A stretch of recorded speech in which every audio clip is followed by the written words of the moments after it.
Hi friends, எல்லாருக்கும் வணக்கம். சின்ன மருமகள் சீரியலில் நாளைக்கு எபிசோடில் என்ன நடக்க போகுது அப்படின்னாங்க இந்த வீடியோவில் பார்க்க போகிறோம். சேது கிட்ட இருக்கிற ஆண் குழந்தைக்கு வந்துட்டு வயிற்றுப்போக்கு அப்படின்னு சொல்லிட்டு மலர் சொல்கிறாங்க. என்னாச்சு அப்படின்னு சொல்லிட்டு ஹாஸ்பிட்டல் கூட்டிகிட்டு போய் பார்க்கும்போது டாக்டர் சொல்கிறாங்க, எதுக்கு ஃபார்முலா மில்கெல்லாம் கொடுக்குறீங்க, மதர் ஃபீடிங் பண்ணுங்க அப்படின்னு சொல்கிறாங்க. அப்போ அவங்க அம்மா அப்படின்னு இழுக்கிறாரு சேது.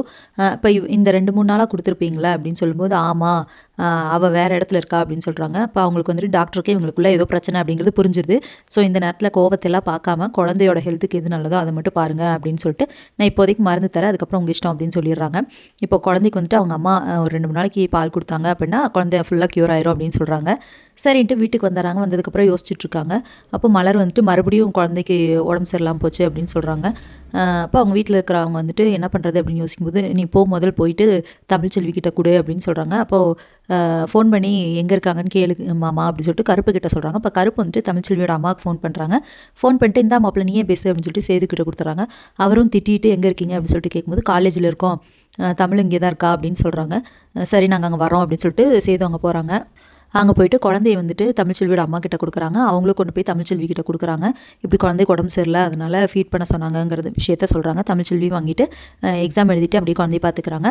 அதுக்கப்புறமா சேது குழந்தைய பார்த்துட்டு என்ன பண்ணுறது அப்படின்னு சொல்லிட்டு இருக்கும்போது, இப்படியே 2-3 டைம் ஃபீட் பண்ணால் தான் சரியாகும், 2-3 நாளைக்காவது இப்படி இருக்கும்னு சொன்னாங்க தானே அப்படின்னு சொல்லிட்டு மலர் சொல்கிறாங்க. இப்போ என்ன பண்ணலாம், வீட்டுக்கு போய் பேசிக்கலாம் வாங்க அப்படின்னு சொல்லிட்டு தமிழ்ச்செல்வி வீட்டுக்கு எல்லாருமே ஒரே வண்டியில் போகிறாங்க. அங்கே போனோன்னே, நாங்கள் வந்துட்டு இங்கே இந்த கிராமத்தில் எங்களுக்கு ஒரு வீடு இருக்குது, நாங்கள் அங்கே போய் ஸ்டே பண்ணிக்குவோம் அப்படின்னு சொல்லிட்டு சேது சொல்கிறாரு. அப்போ தான் திட்டுறாங்க, அங்கே போயிட்டு வருவியா 5 கிலோமீட்ரு, அங்கேருந்து திடீர்னு குழந்தை அழுதா, இருடா உங்கள் அம்மாட்ட கொண்டு போய் கொடுக்குறேன் பால் குடிச்சிக்கோன்னு சொல்லுவியா அப்படின்னு சொல்லி திட்டுறாங்க.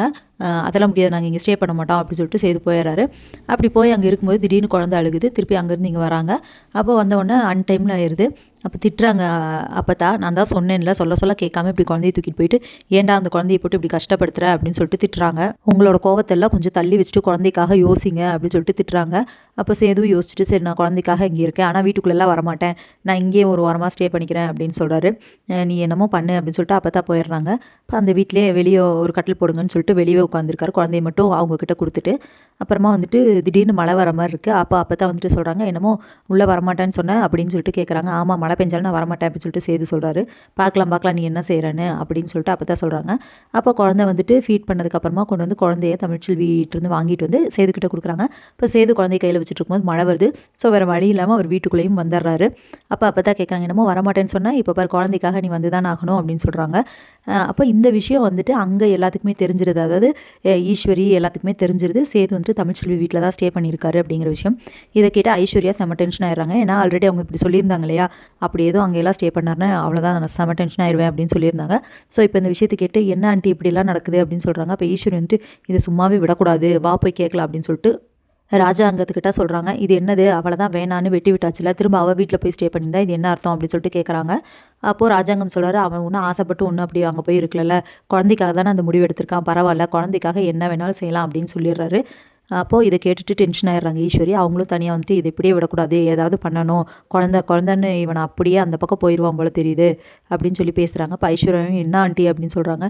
இதுக்கு ஒரு வழி பண்ணுறேன் அப்படிங்கிறாங்க. ஸோ இதுக்கப்புறம் என்னெல்லாம் நடக்க போகுது, குழந்தை விஷயத்தை வச்சு சேது வேணாம் அப்படிங்கிற மாதிரி ஏதாவது பிளான் பண்ண வைப்பாங்களா, இல்லை இதுக்குள்ளே ஏதாவது பிளான் பண்ணி தமிழ்ச்செல்வி பக்கமே சேது போகாத அளவுக்கு ஏதாவது பண்ணுவாங்களா, என்ன நடக்க போகுது அப்படிங்கிறத இனி வர வீடியோலாம் ஒன்று ஒன்றா பார்க்கலாம் ஃப்ரெண்ட்ஸ். அது வரைக்கும் வெயிட் பண்ணுங்கள். நன்றி, வணக்கம்.